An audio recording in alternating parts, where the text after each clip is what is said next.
to Hearties. This is the official after show and podcast where we bring your questions directly to our cast and crew.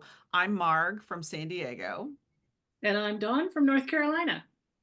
And we're excited today to welcome the man, associate producer and longtime production manager, Mike Magnusson.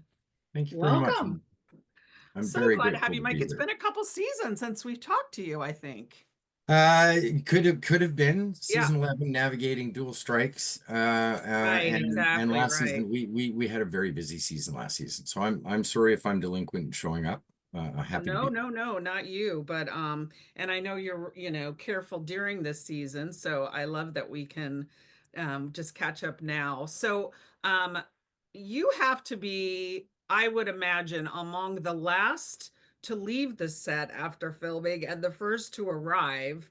Does that give you some time to decompress in the off season or? I do. So quite often we've done a movie of the week or a feature during the off season. So I've had over the course of my tenure many full years. Things have been slower in the industry for a number, a myriad of reasons over the Yeah. last couple of years. So we've had an opportunity to take a few months off, and I really took advantage of that this year. I had a lovely hiatus. I spent time with friends. I volunteered for a bunch of different projects and teaching moments. It's nice to give back. We actually have an amazing community here in the Lower Mainland, Vancouver, for individuals who have years of experience showing up for people who are trying to do their own projects. In one Mm. particular short film that I helped and participated in, we had well over a century of set experience Oh, helping wow. make this short film. Oh, wow. That's unbelievable. What a It's gift. And nice. that's just the way now, is that people have to produce their own things, and what a gift. It's always been a way for people to get sort of a reel together or an idea made or a Of course. short made. Yeah. It's a stepping stone for them, and it's very difficult to do without volunteers who will show up and give you the benefit of their experience to help you collaboratively get to a better place. Oh, So yeah, it's nice to get back. No, that's nice. incredible. Nice. Well, well, we really thank you for joining us for this whole thing today. So we're going to go through some of the questions that we have with the Hearties, and so we solicited some of the questions. And but I know that you have just a small amount of time before you're into the whole season 13. So to start us off, Carolyn Galgano of Sutton, Massachusetts, wonders how you came to pursue a career in production management. Uh, So I spent a great deal of time, and still I would say one of my favorite jobs is being a first assistant director. I started in the industry in 1993 as a production assistant, which is the entry level ground floor position in the Directors Guild of Canada. I had a lot of really terrific mentors along the way. There are a lot of people who are really good with that. I'm a mentor now, um, who helped me learn each next step on the ladder up. And I remember working with many a good PM and many a great line producer, and that role always excited me. Yeah. But I stayed in the role of first AD for 25 years. I love that job. Really? It was a lot of Wow. fun. The nice thing about being a first AD though is you end up with a very full toolbox because on the way up you're given sort of an intricate understanding and daily use of everything from contracts to union agreements to you're exposed to all of it at some stage. So that by the time you get to first AD, you're focusing on set logistics and pulling off the day and scheduling, which is a bit of an art form itself. Hmm. It fills your toolbox in a way that well prepares you to be a PM. If you've spent your time in each position, you get there knowing what it should look like, regardless of the size of the pond. Of course, the bigger the pond, the more we can do, the more toys we Right. get to play with, the more people Right. can play. But from, core low budget to money to burn feature, it all kind of revolves around the same routine and elements. And you learn what those look like and where you can cheat and where you can't. And I think that's I value that trajectory. I think it fills your toolbox the most. Yeah. Wow. I can't imagine the amount of work just scheduling stuff. I mean, there's just so much that you have to deal with. Well, and Carolyn had a follow-up for this question. She said, "What is your favorite aspects of the job?" So you talked about a lot. So which was the one that you really gravitate towards as you're going through this for Wind Calls the Heart? In When I was a first assistant director, I do a lot of things for mission statements. When I was a first assistant director, my mission statement was, "We are the solution-oriented bastions of calm." Everything else sort of stems from that. If you're in helping the person in charge, the director, you're the last person who should be running around like a chicken with their head cut off or throwing your hands in the air and saying the sky is Right. falling. Your job is to keep people focused and solution oriented. As a PM, I know what it looks like, so I dig my heels in if I ever see something that is a scenario where somebody might be set up to fail. Film can ask too much sometimes, and you have to be reasonable in your approach to that. There's always a way to get there. It doesn't matter if it's too much, but we just have to get there with the right legs. I don't tell my mechanic how to fix the car. I hire good mechanics. I have a good understanding of what all 25 departments need to bring to the table, but I can't be expected to know exactly what I can't have their magic. My role is to bring their magic together. Sure. That's what I love about the job, is creating a work environment that people want to be in. I inherited amazing people on one called the Heart, and we have an amazing crew. It's a family. It's people. I get the band back together, and I get a group of people that, frankly, I couldn't afford because of the work environment. Yeah. Um, Yeah. uh, and I really value that. I love solution-oriented bastion of calm. That It is comes when in I very think of handy. you, when I think of you, Mike, I know you're always giving credit to the team, but that unflappable solutions oriented, that seems to describe you very well. So Thank you very much. yeah, that sounds like you're well fitted in your job. That's amazing. Definitely. Well, even the crew always.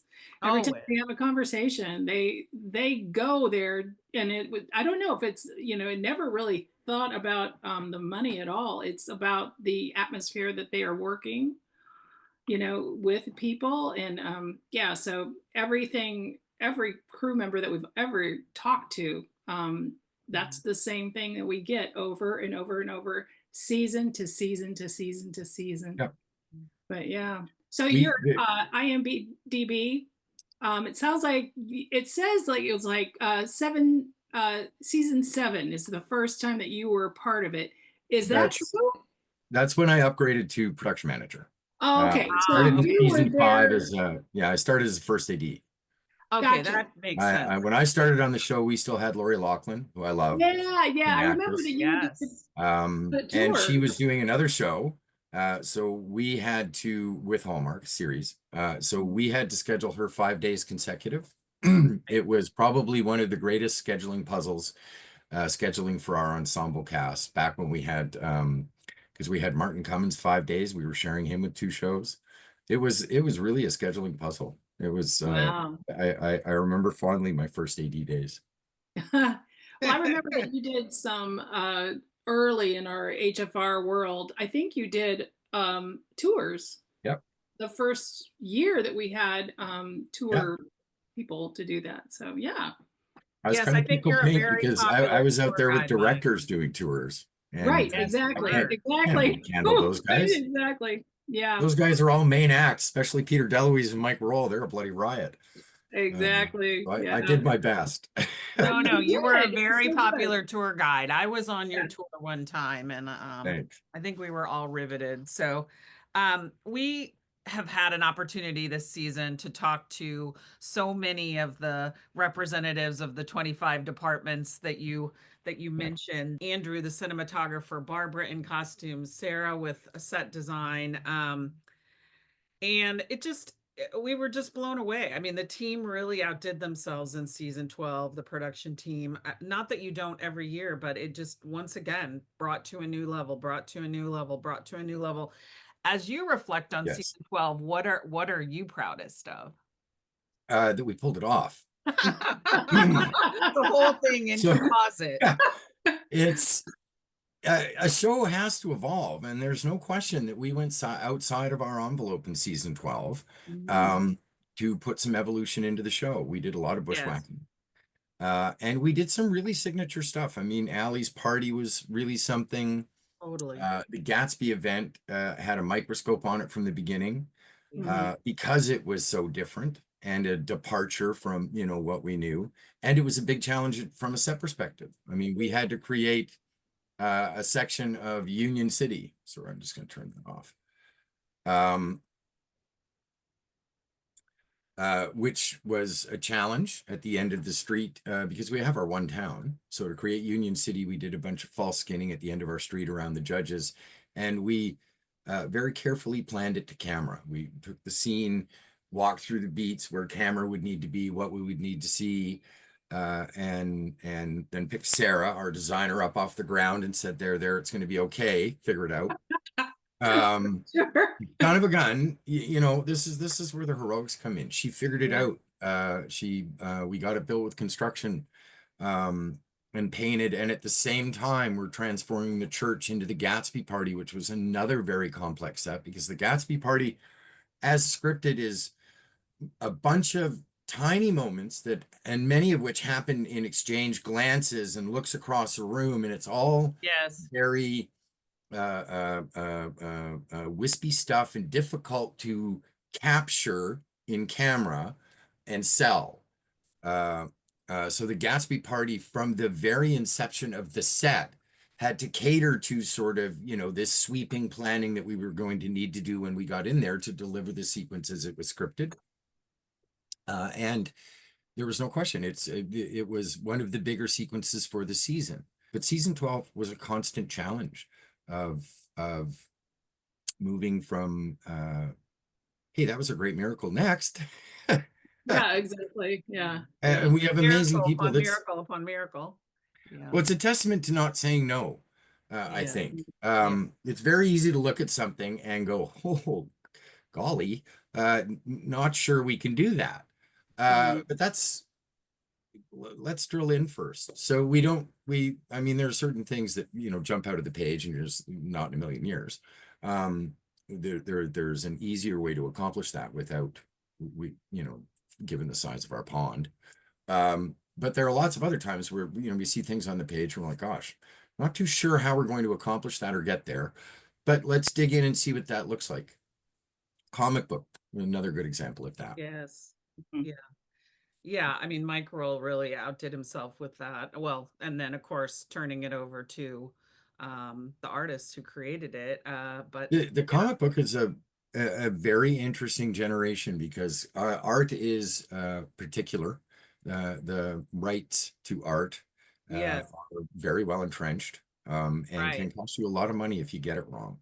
right. Or you do something similar to somebody else. So we had to evaluate the cartoon genres of the time and pick a style that lent itself to what we wanted. And then we had to develop our own hero, our own story, our own sidekick. And Mike was integral in both creating the stories for the comic book and fleshing them out so that we knew what we would need to create for panels of the comic book and what dialogue would actually sell where we were going with that story, but still fit in the tiny little bubble that you get in that tiny little frame with the characters and everything else. And then design it with, we'd start with early frames. We're like, oh my gosh, that's so busy, even with a diopter lens. How is the audience ever going to connect with that? There's too much. So we had to simplify it down. It was, I mean, it's a very small thing. It was one element in a very big block that he had, but it required an intense amount of work. When a show's been on the air for a long time, you want to make sure that all your artists are still getting challenges and creative challenges. And it's exciting for us to see the audience respond to those challenges, but it's just also cool to see and hear from Andrew about, getting to use this lens or trying this out or whatever. And I just wonder what was new and different for you, Mike? What was personally kind of gratifying? Well, I do think we saw evolution and growth in our show this year. I think the cast were very challenged in the Gatsby sequence. The Gatsby sequence with all of those looks was just an orchestration of marks and beats to camera, which with dancing, and in some cases dancing and singing, still with these moments and beats and looks, some of which crossed a room. And all of this had to be carefully choreographed so that we could capture all of these moments. So the cast are moving, especially Aaron and Nathan, through multiple marks in sweeping shots in some cases, and having to nail these very complex technical moments while still having fun at a party and playing the beat to the person they're in and the look to where they need to. I mean, it is a tricky layer cake of stuff to act through. And acting is not an easy job. So there were a lot of times where definitely our cast they're going to remain challenged. Yeah. Train station, or the train car, pardon me, was an early challenge in the season. We had the train car traversing 6 episodes, 3 blocks. Right. We shoot 13-day blocks. We don't have the space to build a train car. We are on closely regulated agricultural land. That's where our set is built, and we're kind of at the footprint that we get. We have 19 standing sets. So when we build something new, we tend to try and build it within one of our open spaces. So the train, we didn't have space or the budget to build an entire train car. There isn't a suitable period train car with what we needed within a reasonable traveling distance that we could use. So again, Mike Roll stepped up and said, we understand we can't build a train car, but we could build a train compartment. And that's what you see in a lot of movies that play a train car, because they also don't have a readily available train car and can't afford to build one. But a train compartment you can do. And to do it right, you have to gimbal it, which means you put the set on something that will allow it to tilt and move. And it all has to be done in concert. So we have a 13-day block. It has to be done in concert. And so understand, Hearties, that 13-day block with different directors. So we do a 13-day block where we shoot 2 episodes. Correct. And then we change director, a new 13-day block, and we shoot 2 episodes. Right. So it played through Mike Roll, Elise Lee Rogers, and Martin Wood's blocks. So we did a targeted build for the end of block 1. We cleared all of block 1's saloon scenes at the front end of block 1 while we off-site pre-planned the cage and all of the construction for the modulation of it within the period that we had for it to be ready on day 13 of block 1. And I think we got in there about day 3 or 4. So Mike, what is your job in that world? So, I mean, you have construction, you have Sarah's doing her stuff. Where are you in that whole, are you just scheduled? Devil's advocate, forcing realism, making sure that, we've thought this through, because fusion works on paper. And when you get into the real world, well, we're still trying. So what haven't we thought of? And I work with amazing people. It's not like it's not like that troubleshooting. I'm a backup in that troubleshooting. They all see the train. Good analogy. They all see the train coming too. So they will take steps to make sure that it doesn't hit us. But it is a concert because effects has to get their cage in and built, and then construction has to be cut and ready, and paint has to have painted everything that they can before pre-assembly so that we're ahead of the game. We get it in there, we put it together, we do the finishing, then decorating, and then lighting, and then we get in to shoot it. And we planned it so that we would be in it for Mike Roll's scenes at the end after lunch of block 1. And then in the first day of block 2, we actually had Martin Wood in off schedule to shoot his train sequences up to lunch, day 1 of block 2. And then Elise took over and she shot her train sequences, or I'm sorry, Martin shot his block 3 train sequences at the beginning of block 2. And then Elise took over for her block 2 and shot her train sequences for her block. And then we wrapped it so that the saloon was returned to the saloon by the end of her 13-day block, and she could shoot her saloon sequences. And she got a half of Martin's first day of block 1 so that she still had her full amount of time. Well, you talked about like Lori in the early days that she had She another was, project and yeah. the people that were scheduling everything. So I'm thinking about season 12 now that you're the one that does all the scheduling. Um, No, no? as a PM, I now have first ADs. The role I Oh, was okay, in, they do that. uh, Okay. I have very good first ADs. I'm very lucky, and they're very good at scheduling. Right. So Okay. I'm so sorry.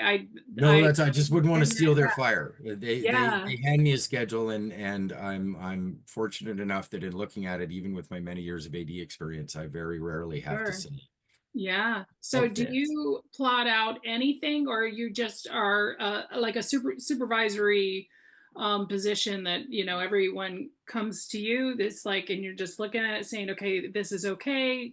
Or Uh, suggesting. the cycle of production would be that from all of the from the ADs, the first AD, I'm submitted a schedule after they've had a chance to break down the script and sort of throw it together as a preliminary schedule, and then they spend a bit of time vetting it with their director. Mm, And along the way, we raise red flags about, where we are experiencing challenges or where something might fit.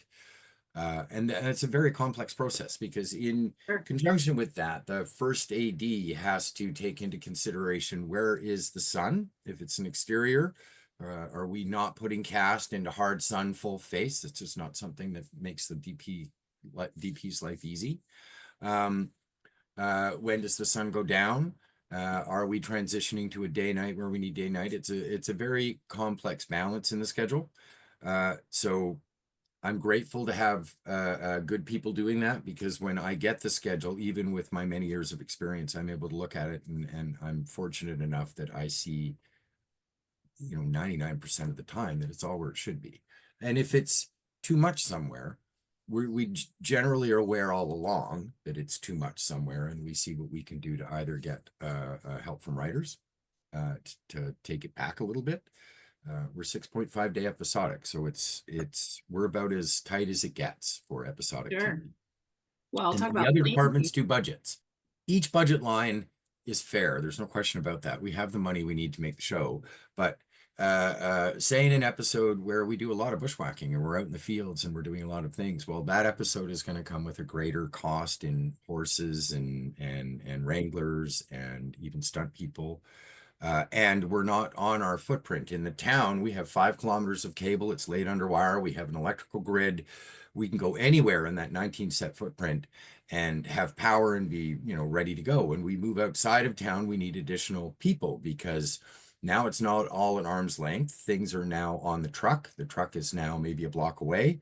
And if we're in a pasture or we're on a field trip in the woods, well, there isn't power out there and there isn't shelter out there. So we bring with us tents and heaters or coolers, depending on the weather, and generators and a whole lot of copper wire so that everything stays connected. There's a give and take in that. Mm, So we can go heavy in some areas with the understanding that, okay, we're going to be a little bit more to pattern and light in other areas. Like Gatsby was a massive party with a lot of background. So Yeah. we had to look forward to that challenge and background and cast in different costumes. So we have to figure out early on, okay, where are we going to draw the money from to service properly these right. costumes, both on background and cast that do not Mhm. exist and are not rentable. They will have to be built. Um, and because we're going to have several nights where we're playing a Union City Theater Street and we're doing Gatsby, we're doing, all these things, the dance itself, we're going to need to be higher than, say, our footprint might be for background performers in those blocks. So where are there other blocks where we can save 2 or 3 people a day? And over the course of, say, a 13 block at saving 2, 3 people a day, we've, collected 25 people to throw at a party. Or, it's a give and take. But you have so many decades of filmmaking experience. So you think about the production for the standpoint of production. Um, can you rate the shows a scale of difficulty from 1 to 10? How hard is it and why? Especially with Wind Calls the Heart. Um, We have an interesting job. So rating on a scale of difficulty, I think even the easiest show in film starts at a 5 or 6. It's just not Mhm. an easy job. Yes.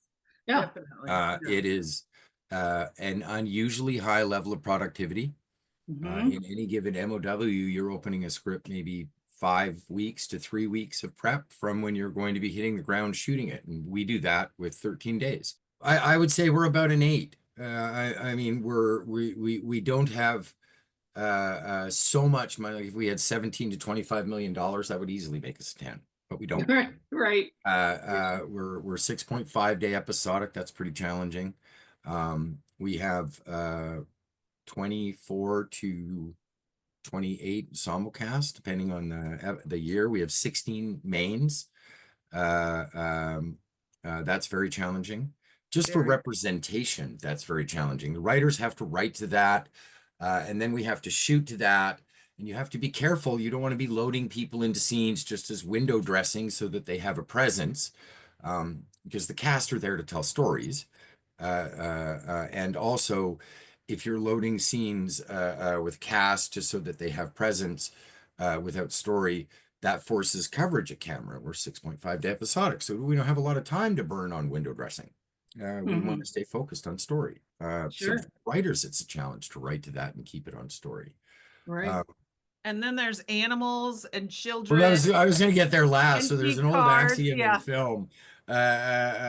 What would hold you back from taking a show? Well, kids, animals. I actually love kids, and I don't mind animals. I've done a lot of shows with animals, but they do add time. Horses are particular. You have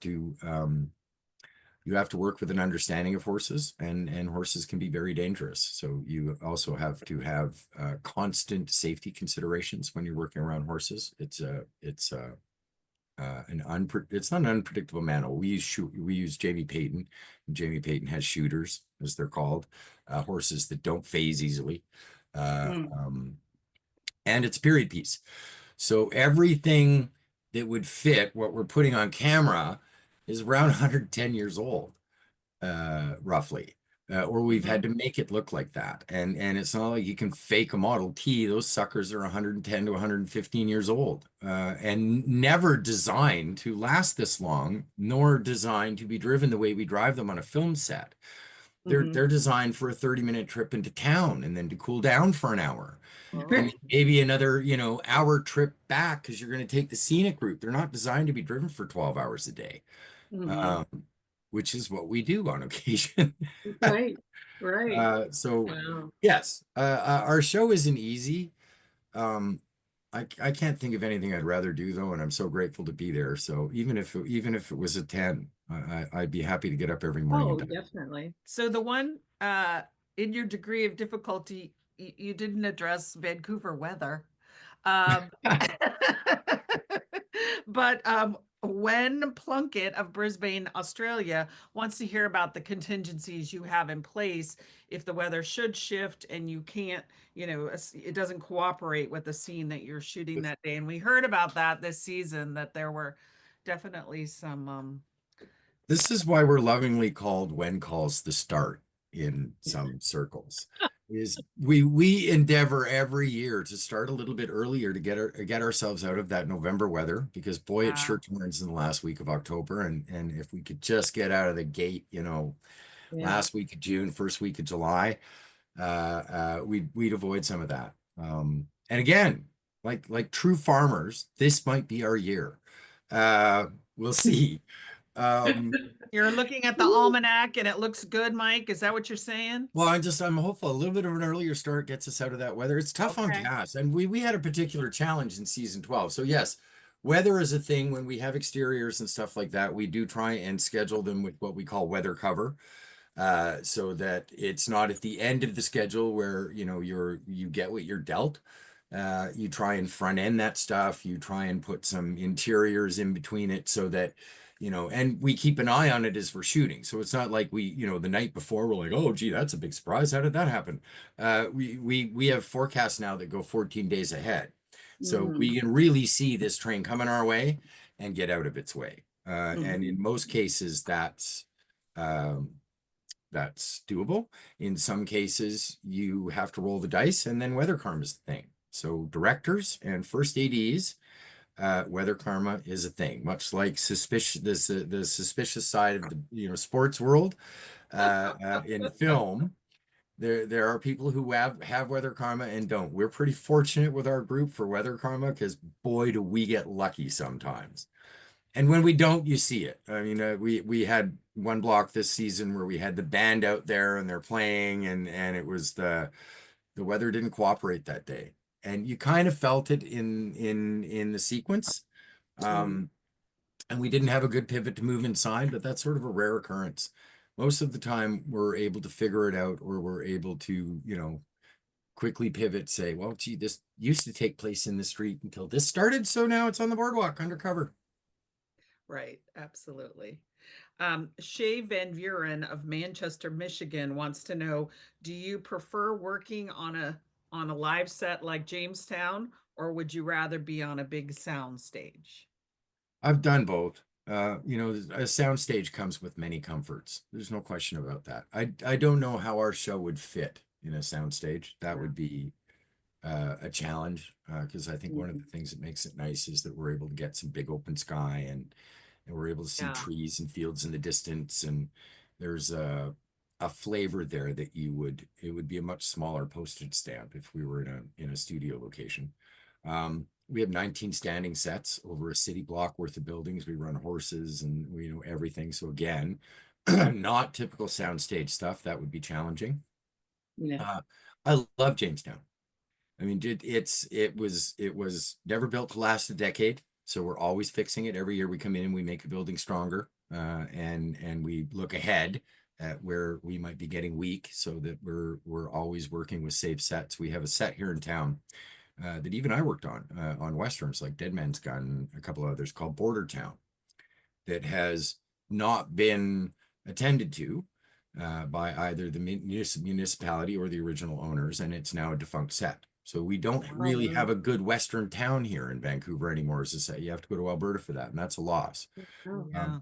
So I'm grateful for When Calls the Heart, because we play a significant role and we're there, 6 months of the year. The other Yeah. 6 months of the year, this is an available set to other productions that sometimes write to this circumstance and sets in this circumstance. And it's a valuable working space for Vancouver. So the stewardship of Jamestown helps everybody. And the land is a great energy. It's funny when I went out this year, sort of for my first looks. It was about 2 weeks ago. I was meeting the city of Langley, and I took a picture of the town and I posted on Facebook. Hello, old friend. It feels like that. It's an old friend, needy, and you always got to keep your eye open for where the next fix might be needed. And a little bit of a Western Disneyland. I mean, our color scheme is inherited through 12 seasons with 7 designers. And once you've sort of gotten to a point where something is a certain color, it's very difficult to pivot because that's what people are used to. I know Sarah every year would love to paint a building or two to put things in sort of a more color palette perspective, let's say. And it's a challenge. So yeah, I love Jamestown. I can't imagine doing When Calls Art anywhere else. We love it too, and it's such a special magic and energy. I think I think anyone who's visited it has that feeling, has that Yeah. sense. Yeah, it's amazing. Got a good energy. Yeah, no question. So we do love to follow your sometimes cryptic mid-season social media posts. And I think one of the most intriguing last year was you talking about a a very a, a day on set that was where you were just so proud of the team because it was a very inclusive moment. And we have some guesses about what that might be now, but tell us about that day or days and the pride that you felt. There are a great many days on our set where I'm incredibly proud of our crew. Heroics are a real thing in film. So, but this was a particular pre-planned circumstance that when we got into prep for the Schwartzman School for the Blind, um, they made a brave choice to rather than have actors playing blind people, which is a fairly common thing, to actually hire blind cast and blind background. And create the time and space and facilities needed for them to be successful, comfortable, safe um, in that process of getting that work. And everybody participated, our DP, our locations department in creating special spaces, our first aid, our crew in being aware that these are sight challenged individuals, and you just can't be running around expecting them to know where you are.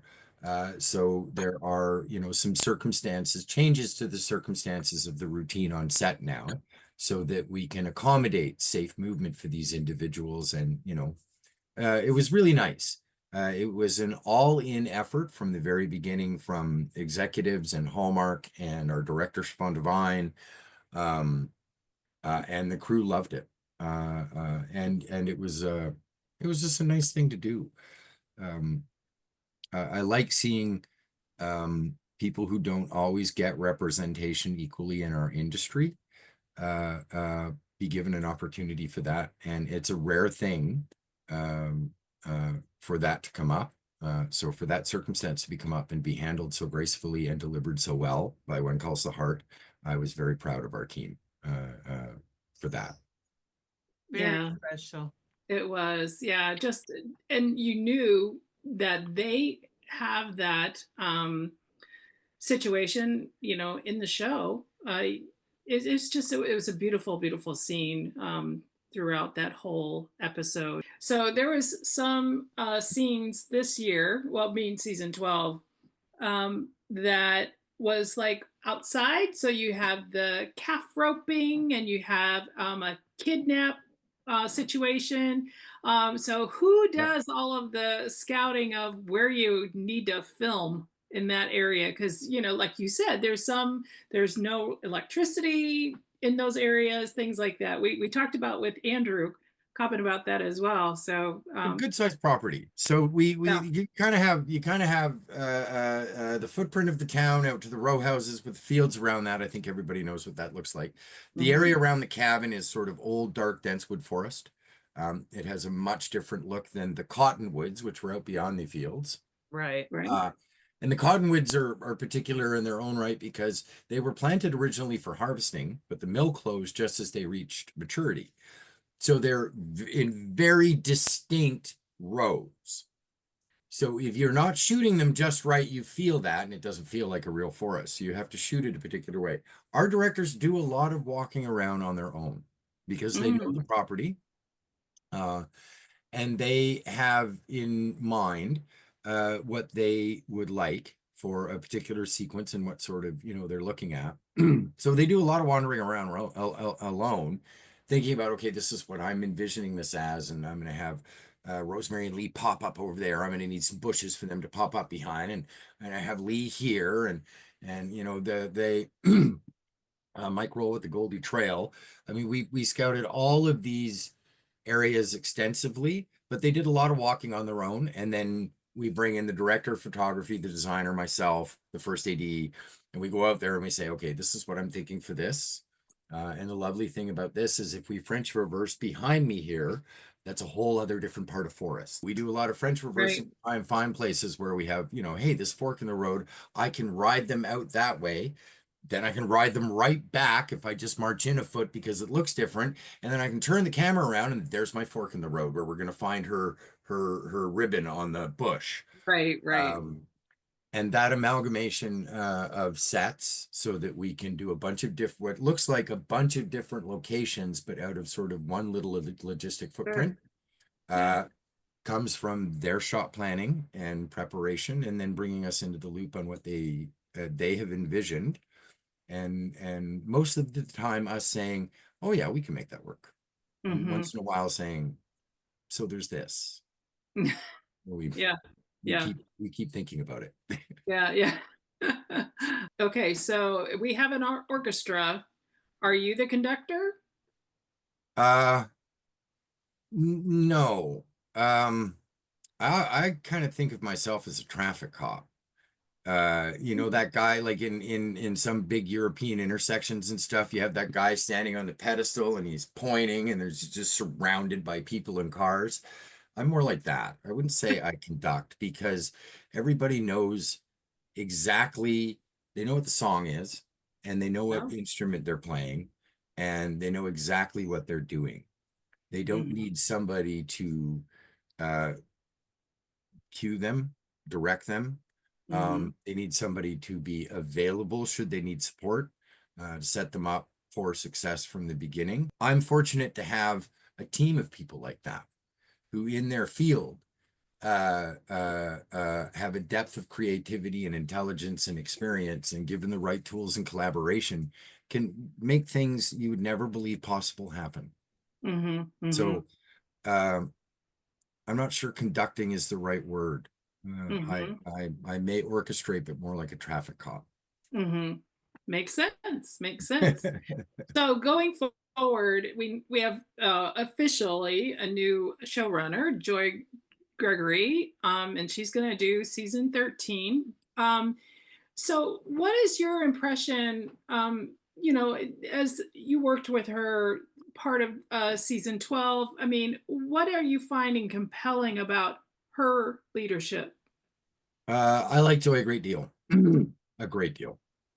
Joy is organized and structured, which is something that you need when you're putting together something as complex as 12 episodes to be shot conjunctively. Joy, from the start, understands that we need to tell the story in this tight window, Mhm. and is incredibly creatively flexible and wants to be in that place that works both for the evolution of story and characters and interwoven story complexity. But at the same time, we have a budget that we need to get through and we need to service that and land on budget. And that can, those are two very different worlds and difficult worlds to walk at both times in. And she does a good job Mhm. of that. Well, I mean, you could go to the bag of gold coins, probably season 12. Dig them up. You know, in the Yeah. McGinnis world. So I mean, we have more budget, gold. right? Yep. That'd be nice. That'd be really nice. I I would love to Well, find some I'm, gold. I I'm think looking for that as well. So all is good. I think it was Hemingway who said you have to kill your darlings as a writer. So that's really interesting that the writers now have to kill more of their darlings. You have to So let go sometimes. yeah, And it's a tough yeah, thing for anybody, especially any creative. I mean, yes, and it's not just on. I'm not. absolutely. I don't want this to come across as writers are singled Oh out. no, no, no. I think it's an Directors have difficulty letting go of things. oh yeah, Um, All I have in. to watch myself as a production manager just because this is how we did it last time doesn't mean that's absolutely the best course this time. yeah, Everything's a snowflake. I mean, you show me a better way to get there on this wheel, I'm yeah. all in if this wheel looks different. Yeah. Yeah, no, and it's an extraordinarily difficult show to write with this many cast members. It's and that Very short, challenging. it's very challenging, and that Yeah. we come across that so much during the season when we're talking to Hearties is just appreciating, how many threads they have to pull is it's tough. To service so many relationships and so many Yeah, cast and you have a main story and then you have underlying stories and you have yeah, stories that are live in the episode and then are either gone or moving on to other things. It's when you need to service the words and moments and emotions of 24 plus cast, hmm at least 12 mains, uh there and you have 42 minutes to deliver. So you can't really, True. you got to deliver about a 48-page script. That's not a lot of room in 5 acts no, to service all of that. right. It's definitely not easy. It is a challenging, the writers have a challenging job and Mhm. Joy has a challenging job and I'm grateful for Joy. Joy's good at her job. Nice. We're excited to see her work. So, of your 59 episodes, or that's what IMDb says, of your That's 50, is PM, yeah. Is that a production manager or is that both? I don't Probably know. production manager. Yeah, Okay. I probably have a couple seasons, so another 26 All right. as a So, wow. Okay, I can't do that math quickly. But in any case, of those episodes, Lydia Marie of Nashville and Saskia van Lingen Elias of the Netherlands wonder, and this is like also just ridiculously difficult. Is there a favorite memory from shooting or a favorite episode that you can call upon? I have Um, lots. I'm sure you do. To So name a few. the one of the most magical moments, uh, and I can't remember now. I think I was a PM at this point. Yes, I was a PM at this point. I think it might have been season 11. So it was before we got Highland Goodrich, and we still had the twins, and little Jack was very small.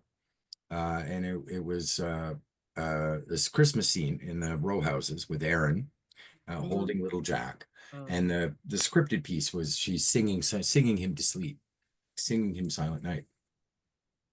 And son of a gun, if she didn't sing that little guy right to sleep on camera. Uh, and just the whole chemistry of that happening naturally and organically was just beautiful. It was a really like we were all in the monitor's dark little room. We're outside in a tent outside there in the next row house. And we're next, and it's a dark little room. And all you hear is this, "Aww." It was a beautiful moment. Um, Yeah.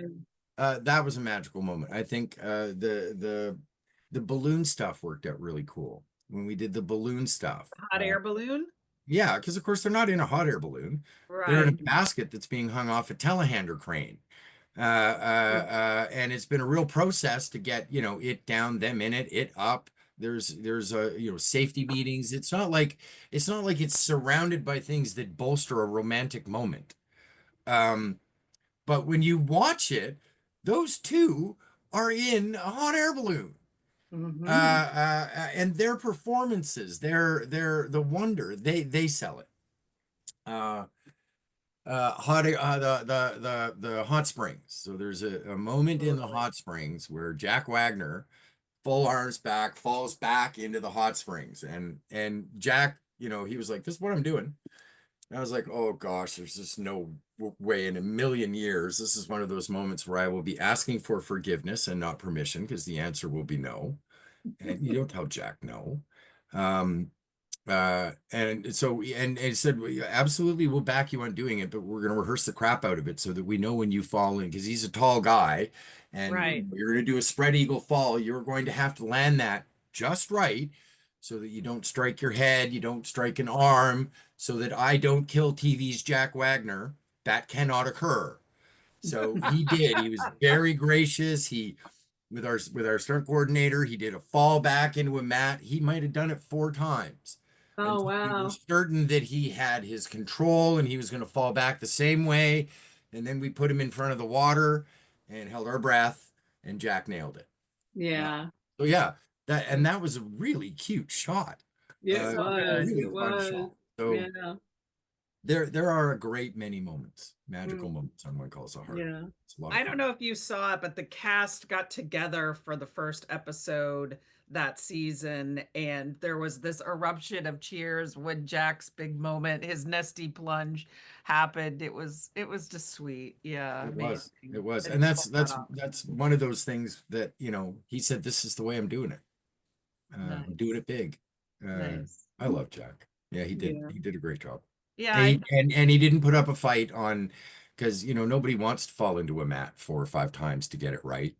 Uh, right. but he did that so that when we got there safely, and yeah, Mm. I think professionals. it was fun when we talked to Ben Rosenbaum earlier this season, and Andrew spoke to it too. There's these moments where the performers are really kind of just looking for the crew's reaction. It means so Yeah, much to them when they can make the crew laugh or make the crew cry or whatever it is. And it's neat to think about that little intimate moment. yeah, Hmm. for sure. Their audience. Yeah. Yeah, yeah, Yeah. beautiful. Well, we're just weeks away, right, from the filming beginning? I start Tuesday. on Oh my pre-production. gosh. Wow. I've been Okay. budgeting and sort of breakwatering for 2 weeks already. Holy cow. And I think I'm hopeful we're going to start July 1st this year. Okay. So Amazing. yeah, we're about a month out, month and change. Wow. Okay, so Brian Shively of Lake Havasu is curious, how long in advance does it typically take to ready the sets and the shooting locations and what's involved? We kind of move at breakneck speed. So in the uh prep is we work in 12-hour days in film. So that helps. It's not a 40-hour work week, it's a 70 to 75-hour work week. 60 hours at the very least for most people.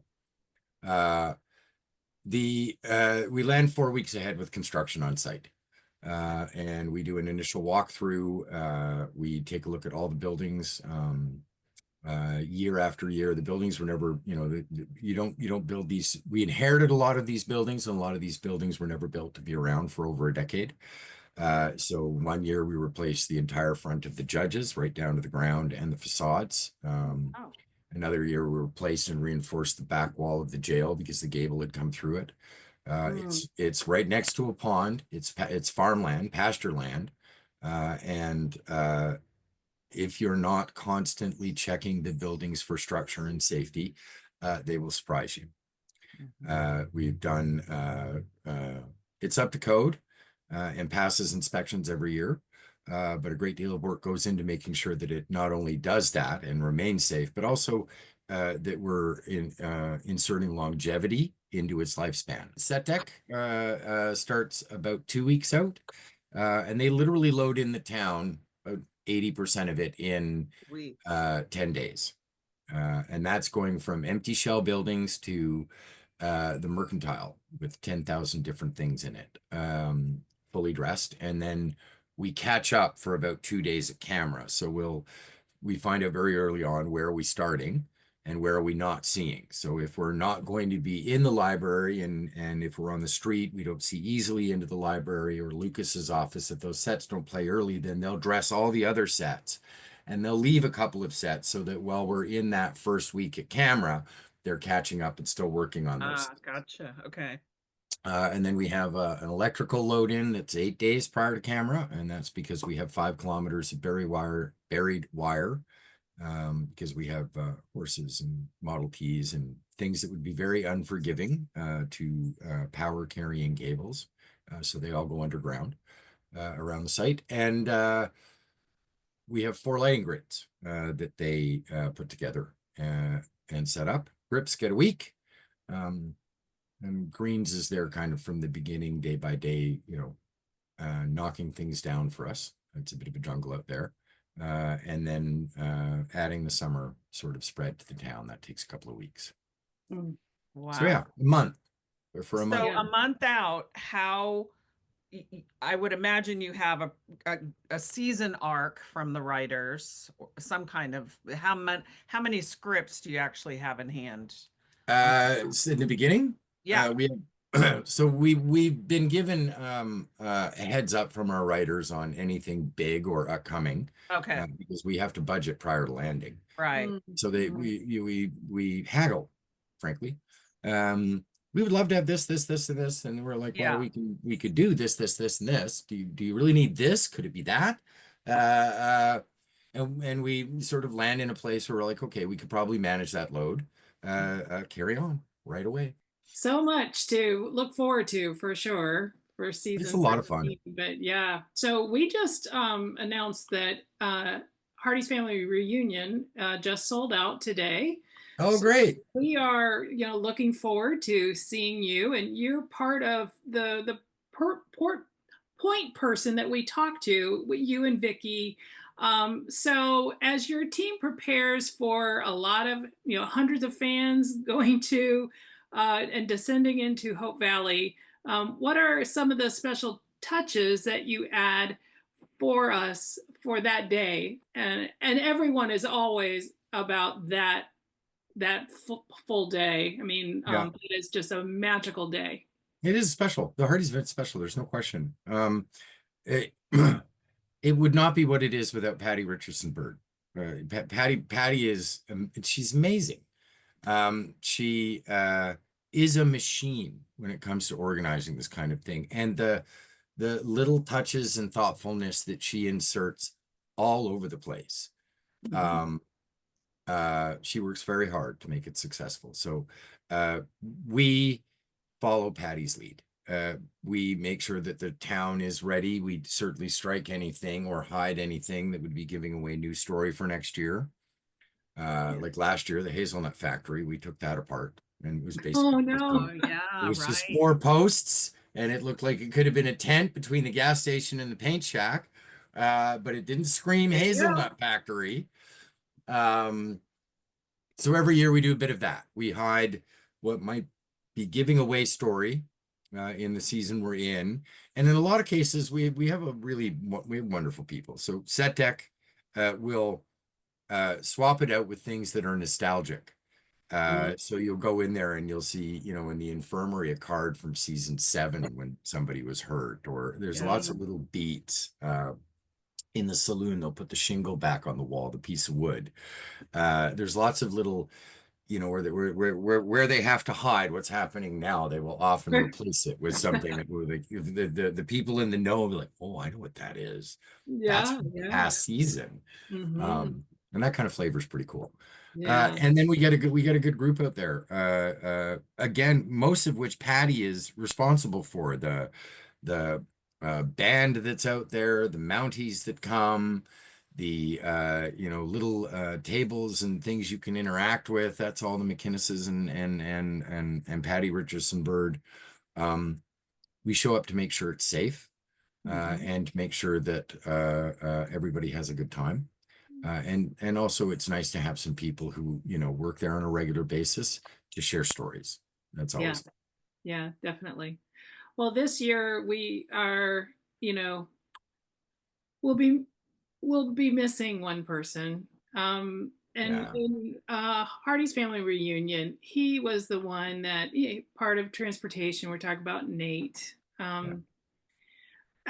And the one thing I don't know if you looked at our post in our Facebook group, but people were posting some of the pictures that Nate did because he did all the pictures, but then he He had a selfie before they had their phone back to them, and it was just so it really lifted my heart knowing that that was his impact with especially for this particular um he touched a event. lot of people. He Oh was a yeah, really special guy. yeah. So at the Hardee's event, that smile you see that day at the Hardee's event, that's Nate in sideways rain in his 15th hour of the day wearing only a jean jacket. That ear-to-ear smile is still there. Yeah. Um, he was Wow. a champion for everyone. He was core when calls the Heart family. From executive producers, cast, all the way to there's no strata of our production that wasn't deeply hurt at the loss of Nate. Uh, yeah, he was a special guy. Yeah, he's going to Mhm. leave a hole this year, um, a big hole. I mean, he had such heart and spirit. Uh, he might have had the biggest heart and spirit on the show, frankly, Oh and that's yeah, going to be a tough thing. I'm thinking, I mean, I had a good relationship with him and was shocked and but I'm just thinking about that the moment of I'll I will not go to the set and just like, Nate, that's Yeah, the moment I will always not be the look same. forward to. So Yeah. anyway, Really heartened. I'm sorry, Don. Go ahead. go ahead. I'm really heartened, though, on the official Facebook page, a number of his friends and relatives have joined the page and gotten to see the Oh, good. tributes and the memories. And I hope it serves as a comfort for them because he did, you know, when you have a group of almost 100,000 people, I mean, there so many people chimed in about Nate. And He touched a lot of lives yeah, with just, being a good-hearted soul and a good spirit. There's no Not to question. mention he worked magic with a lot of difficult vehicles and Nate had an incredibly hard job. Cable truck driver is a tough, physically demanding job, and it comes with long hours. You Mhm. were there when the unit goes on, which is with hair makeup in the morning, and you're not done until we button up the last truck and turn lights out. Uh, Mhm. Add to that, he's also the picture car driver, and Mhm. the only one that can keep the motorcycle running. yeah. Uh, Right. so, and these picture cars, I mean, they have a mind of their own. They're 110-year-old vehicles. They're Yeah. not happy when you drag them out in the cold and try to start them up, and they don't start easily, and they don't want to stay started. And Mhm. um, it can be, I mean, it would be kind of the kind of job where you'd be throwing your hat in the ground and swearing a lot. And then Right. Nate Right. never got to Nate. Nate was Right. just, it's just cranky. We'll get there. Exactly. It's Yeah. so he had a very hard job. He did it tirelessly and with grace and a smile. Yeah. Well, I'll miss the um preseason getting all the cars to work and all the things. Driving them in and into town, and we would get the bumpy video and Yeah, yeah. great. Yeah. I'm just curious, was he the person driving was he the taxi driver in the final Yeah. scene of season 12? Okay. We Oh no, so the final scene of season 12, that gosh, I can't remember now. That might have, it might have been him. It might also have been Gord Allyward. okay. Um, I'd have to go back and look. I can't Well, remember. there There were was two so many other taxi. pieces in that shot that frankly, Yeah. I think it might have been him or Gord Allyward. I can't remember who Well, specifically. there were two cars, so one of Oh, so Gord might have been driving the other one. Yeah, I yeah. don't know who specifically played the taxi car driver though. Okay. We Mhm. had that last shot was a very uh special moment. We had a lot going into that moment. Because it was the end of the show. There are always a few cooks in the pie on how we Yeah. want to do the show. And one of the things that everybody wanted to achieve was bringing the family together. And if you remember the story, originally this last moment happened without Allie because Oh, Allie was in one spot and okay. Nathan was out in the woods with Bill in another spot. Oh gosh. And Okay. they were like, well, Nathan has to be there. So we got rewrites and Nathan rode up and there was a roll. One was like, no, we need and a valid good note that we need the whole family to be there. Yeah. Mhm. We've now put this family together and we've had these moments over the course of the season where she's had motherly moments with Allie and he's had fatherly moments looking out for little Jack and we now need to have this moment of family as we go out of the show. And I thought that was a very powerful thing to strive for. So we worked that out and Mhm. it took some time. It sort of settled the day before we shot the sequence. And the sequence was always big, but now we have two cars and we have people exchanging seats and we're stopping in the middle of the road at night. So we're lighting three football fields. It's got some scope. And we want to tail away off a crane shot at the end showing the two faces, but we want that to be one shot. So we're going to put it on a crane. We're going to start literally right here on the window, like right close to them. We're going to figure out how to light that. And then as the car drives away, hopefully reliably every time, we're going to crane up and away and reveal the whole thing. Very, very ambitious shot in minimal light. So the focus latitude, if you're not on an eyelash, you're losing the person.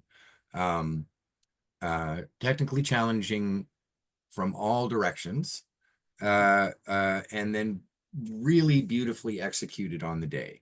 Uh, um, and again, people rolling with a flexible creative process. We didn't know exactly what that was going to look like until almost the day before we shot it because they were trying to get to a place that was better.